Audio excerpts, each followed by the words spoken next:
निम्न अवरोधों के अतिरिक्त z बराबर में 3x प्लस में 4x का अधिकतमकरण कीजिए।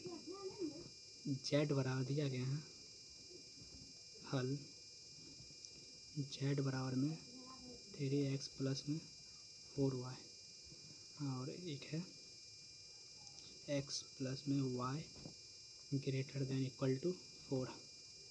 तो इस समीकरण को सिद्ध करना है। तो माना x इक्वल टू 0, तो x प्लस में y, इसको बराबर करना है, पहले बराबर कर ले तो x बराबर 0 मानना है, क्योंकि अगर x बराबर 0 मानेगा तो मतलब समीकरण सिद्ध करने में थोड़ा आसानी होगा। तो 0 प्लस में y इक्वल टू 4, तो y इक्वल टू 4, अतः 0,4 पुनः y इक्वल टू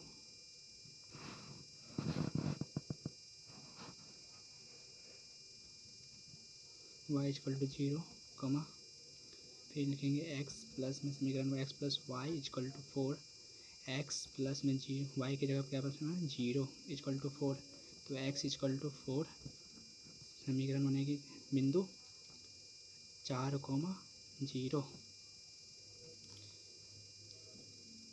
दो बिंदु आ गई। अब चलिए मैं ग्राफ बना लिया और दो बिंदु दिया गया है, एक है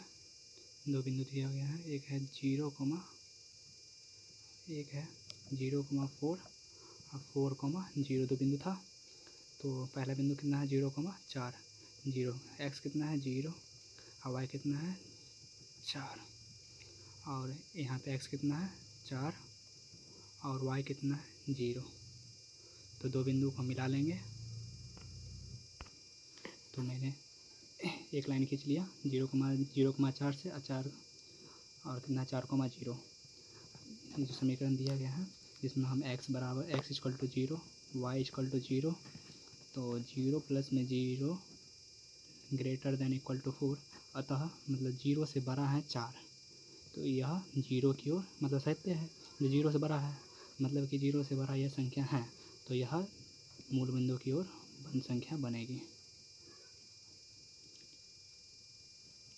यह इस बिंदु को मानेंगे a, इस बिंदु को मानेंगे b, इस बिंदु को मानेंगे c। ये कितना है, ये x कितना है 0 है और y कितना है 4 है, और ये कितना है 0,0,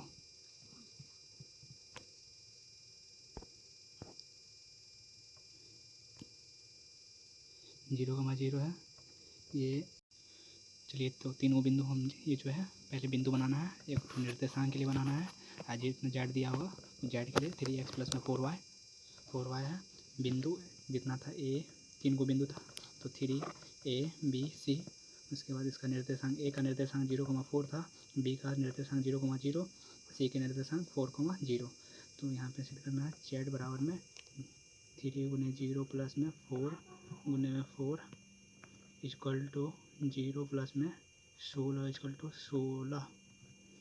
फिर यहाँ लिखना है z इक्वल टू 3 मल्टीप्लाई 0 और 4 गुना 0 इक्वल टू में 0 कैलकुलेट किसी भी संख्या के 0 से गुना करेंगे तो 0 ही होगा, इक्वल टू 0 हो जाएगा। z बराबर में 3 कितना है, x कितना है 4 प्लस में 4 मल्टीप्लाई 0, ये तो 0 हो जाएगा, 4 दिया 12। तो अधिकतम करण संख्या पूछा है, तो ये तो सबसे ज़्यादा कितना है, तो ये तो 12 है, 4,0 पे 12 है, 0,0 पे 0 है और 0,4 पे 16 है। तो अधिकतम मतलब अधिकतम करण संख्या कौन होगी, ये वाली। तो यहाँ पे लिखना है अतः x equal to 0, y equal to 0, तो x equal to 0, y equal to 4 पर z का मान अधिकतम होगी।